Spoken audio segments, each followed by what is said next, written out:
Hello everyone, my name is Somrayan and today I'll be presenting on the ethics of torture through the lens of Immanuel Kant's categorical imperative. These presentations follow the sole purpose of Philosophy 1404 Introduction to Global Ethics of the year 2000 of the academic year 2026 at the University of People. On an overview, we have an introduction to Kant's categorical imperative, the definition of torture, and the presentation use of these concepts.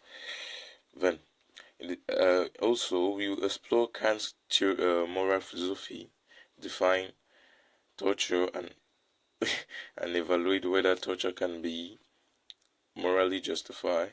And we'll use Kant's three formulations to review that. Okay, Kant's ethics are deontological, meaning they are focused on duty rather than consequences. He believed that moral actions must be guided by reason and respect for one another. And so I believe that in the form of torture, let's just start. In the form of torture, we will see now that the how these formulations can be seen through Kant's eye. And so then the first formulation is the universal law. The universal law assists us to act only on maxims that could be universal laws, and if everyone tortured others, society will collapse. Torture cannot be universalized without contradiction, because the people that are touched by torture will not be faced by the same maxims that the people not faced by torture are having. So we go to the next formulation, which is the formulation of the humanity as an end, and we see that this formulation insists on how we treat humanity as an end, not a means. Torture uses a person as a tool and victimizing their dignity and autonomy, which clearly contradicts how the formulation of humanity as an end. So torturing someone clearly is not respecting this formulation, and introducing now the third formulation and the last formulation that we are going to be seeing here. We are going to be seeing the formulation of kingdom of ends, and we're going to note that the formulation insists that we treat and envision the moral community as a community of ends. Like torture destroys this community by undermining mutual respect and shared moral laws. Kingdom of ends. In the kingdom, we are centered in being togetherness, and if we start treating people unequally, we are going to see that people are going to be faced by discrimination. And discrimination by who? Because some people torture others not because of the situation of information, just for fun. And so these three formulations are really stating that the Kant's categorical imperative is not validating what torture is accounting for. Then, what is torture? Torture we have seen everywhere, in films and in movies and everywhere, that people get information, they do this and they do that. So torture is the deliberate infliction of severe pain to extract information or punish. Example it is mostly used in the war fronts, interrogations, and authoritarian regimes where quest for information is what determines the outcome of the country, of the government, or stuff like that. And also see, we also see that torture can practice, and some people say that torture is just in case of emergency, but we also see a line that torture is not only in case of emergency, whereby we go that people that do it for fun, and there are people who just kind of do it because they feel like it's the right thing or they should do it. It's form of psychopathic thought, or yes. So we see also that torture, but torture is mostly used in integrations and in emergencies. Like if you want to know the person, okay, take a scenario in a take a scenario in a integration in an integrating room that we see that people are to know the people. If somebody that kills someone, we are kind of going to push him into torture, and torture is a means for the bigger purpose of the community. So we we go to Kant's view on torture. Kant's belief morality must be absolute, and then in this absolute, torture cannot be respected. No matter the context, it violates the moral law and the dignity of that person. But then it cannot be overridden by outcomes. And then we go to the evaluation of the universal law.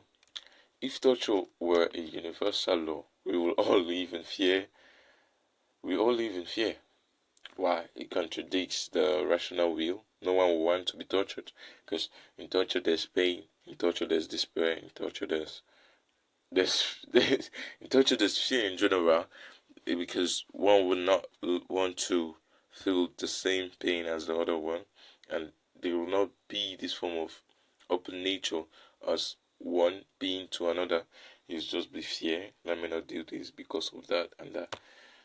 Okay, and let's also see the humanity as an end. Torture violates autonomy and dignity. Torture treats people as tools. It denies their humanity and moral worth. Kant's, Kant's ethics demands that we respect each person as an end and as said, not as a want. People are the backbone of the everybody. Like they will say, the community is the backbone of the society. So if you like to treat the community in a different phase, like if you like to treat the community in a different phase, or in a phase where we instill fear and torture, we see that the community would be stretched and put upon to see that the community will be put upon to fear and be in a regime of like a dictatorship. We also go to the last one, which is Kingdom of Ends. Kingdom of Ends, torture breaks moral law set by rational beings. In moral community, torture has no place. It breaks the trust and respect that bind rational beings together. So say the kingdom. We're going to talk about kingdom here. We're talking about the community, and the community can thrive in fear and cohesion. And we tend to say that there's no way I can explain this one, but just to say that this is how the things are done, and this is how the basically people should not feel in a community or society or even a kingdom. So we go to the next slide, which are the counter arguments. You see that first of all, the laws that were taught in the same course of philosophy, introduction to global ethics, we see that there's a utilitarian argument that says that torture may save more lives than it destroy, but although Kant says that morality isn't about outcomes, it's about doing what's right always, and it's about doing what's right. We are not judged by we are not judged by we are not judged by the things we impact in the day. We are judged by the character. We are judged by how we treat people. And then there's the last one of the Kant's rebuttal. Morality is not about outcomes, but he says here that we says out here that morality is not about outcomes. But I would like to say that morality also can be about outcomes. Morality is about what's good, what's not good, and in growing up in a society where we feel that um, that no, that um, morally doing or stealing isn't good because it's going to harm the other person, and then we now talk about torture in the face that torturing is not about torturing is not virtuous because it's not always the right way to go about a situation. And now we have a concluding. I would like to say that Kant's categorical imperative offers a clear moral stance, and torture is always wrong.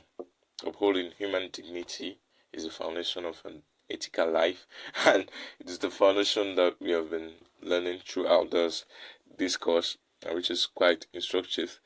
And moral clarity is also a complex word, but in a complex word, we will try to say that what makes us human are the actions that we do or the things that we do and the amount of people that we are able to impact, good good and bad. But it's just that if you are in a society where good doesn't exist, such as if you're in a society where good doesn't exist, that is instigated by fear, which is bad, you're going to see that the community kind of erodes away as days pass by. And then to this form, I've included the reference for anybody who would like to do further research on Kant's Kant's categorical imperative, and which is also linked to the to torture, is attached to the last one, and which is also tied to the topic of this assignment. Thank you.